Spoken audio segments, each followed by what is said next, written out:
Madame, Monsieur, bonsoir. Le journal et nous commençons notre journal par les principaux titres. Le président du Conseil des députés, Dr Ali Abdelal, déclare que le Front intérieur unifié est conscient des dangers menaçant l'Égypte. L'Égypte appelle à la nécessité d'entreprendre des mesures contre les partis et les gouvernements soutenant les organisations terroristes en Syrie. Le gouverneur de la Banque centrale affirme que l'Égypte est capable de compenser ses dettes et de respecter ses engagements extérieurs.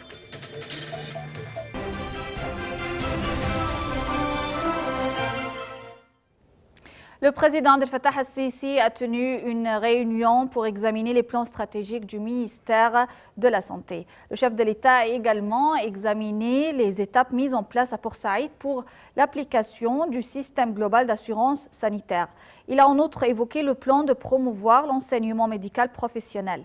Le président al-Sisi a en outre passé en revue les initiatives présidentielles pour détecter et traiter les pertes auditives et 1 million de citoyens africains du virus de l'hépatite C, outre la santé des femmes.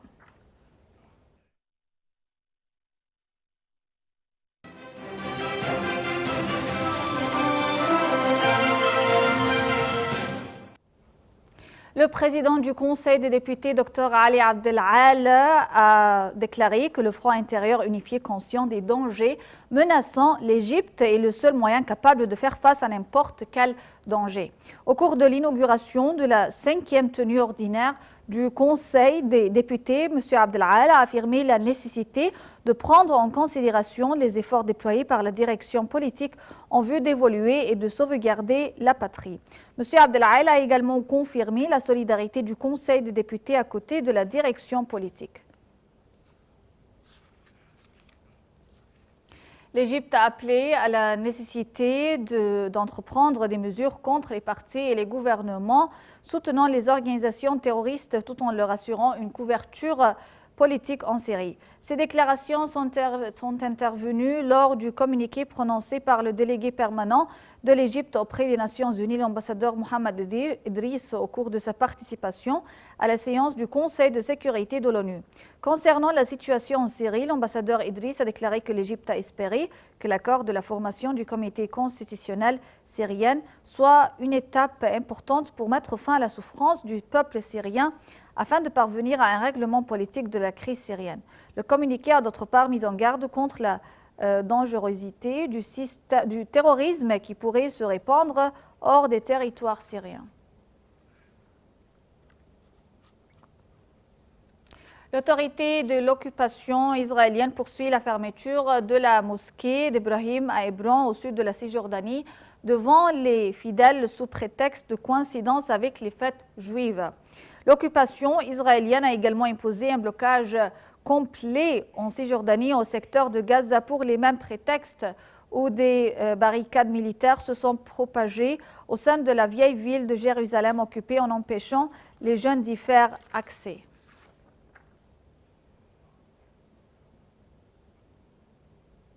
Le Premier ministre britannique Boris Johnson a promis aujourd'hui des nouvelles propositions à Bruxelles sur le Brexit très bientôt, sans détailler comment il comptait régler la question de la frontière irlandaise, principal point de blocage. Plusieurs versions de propositions britanniques destinées à maintenir ouverte la frontière terrestre entre la province britannique d'Irlande du Nord et la République d'Irlande après le Brexit, un point sur lequel butent les négociations avec l'Union européenne ont fuité dans la presse. Selon une version, le gouvernement envisage des contrôles douaniers à plusieurs kilomètres de la frontière. Boris Johnson a confirmé que sa proposition prévoyait un territoire unique pour l'agriculture et les industries, ce qui constitue une concession importante du gouvernement britannique.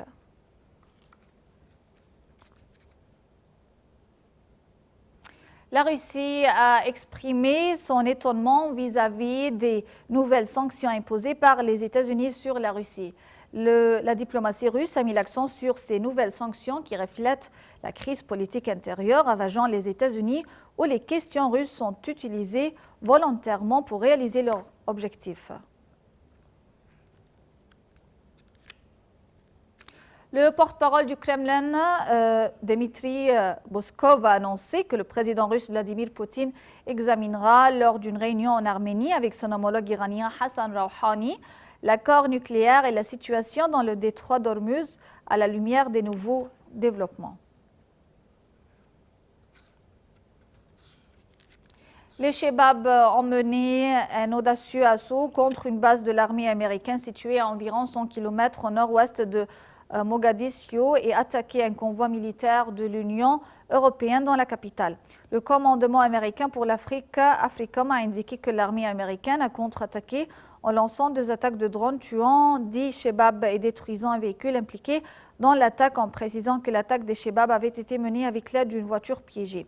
2 fortes explosions suivies par des échanges de coups de feu ont été entendues en début de matinée sur la base de Baledolj, une installation qui dépend officiellement de l'armée nationale somalienne, mais qui abrite des conseillers américains formant les commandos somaliens. La confusion politique régnait aujourd'hui au Pérou. Le chef de l'État, Martín Vizcarra, a prononcé la veille la dissolution du Parlement dominé par l'opposition fujimoriste, lequel a riposté en le suspendant pour 1 an et en nommant une présidente intérimaire. Dans un discours télévisé à la Nation, M. Vizcarra a commencé par annoncer la dissolution du Parlement, une première au Pérou depuis 1992 et la convocation d'élections législatives anticipées le 26 janvier. Mais le Parlement a riposté en votant à une majorité de 86 voix sur 130 la suspension pour 1 an de M. Vizcarra pour incapacité morale et son remplacement par la vice-présidente Mercedes Araoz. La Chine a dévoilé pour les 70e anniversaire du régime communiste de nouveaux armements visant à combler son retard technologique sur les États-Unis. La Chine a donné le coup d'envoi des célébrations du 70e anniversaire de la fondation du régime communiste avec 70 coups de canon tirés depuis l'immense place Tiananmen au cœur de Pékin. Les nouvelles armes nucléaires présentées témoignent de progrès considérables, déclare un spécialiste de l'armée chinoise.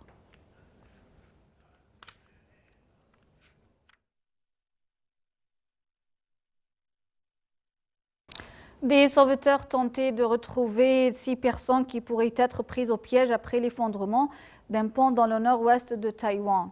Des images de vidéosurveillance ont filmé ce pont de 140 mètres de long situé à Nanfangao sur la côte est de Taïwan en train de s'effondrer, notamment sur des bateaux de pêche amarrés au-dessous alors qu'un camion-citerne chute. Les causes de l'effondrement de ce pont construit en 1998 au-dessus d'un port de pêche ne sont pas encore connues. Taïwan a été frappé lundi soir par un typhon accompagné de fortes précipitations et de vents violents sur certaines parties de la côte est.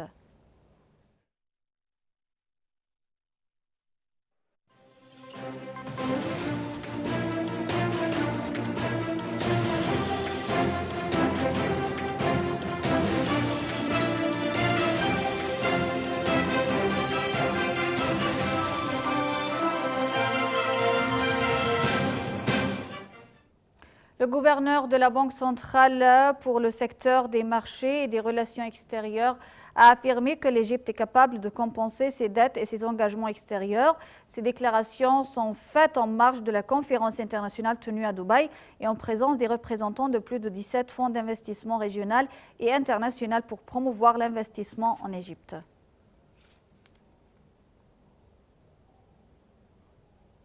Les indices de la bourse du Caire ont enregistré une hausse collective lors de la séance d'aujourd'hui soutenue par les achats des Égyptiens et des Arabes. L'indice principal UGX30 a haussé de plus de 1,4%. Les indices secondaires UGX70 et UGX100 ont également haussé entre 1,5 et 1,6%. Le secteur des immobiliers s'est emparé du 25% du volume des échanges.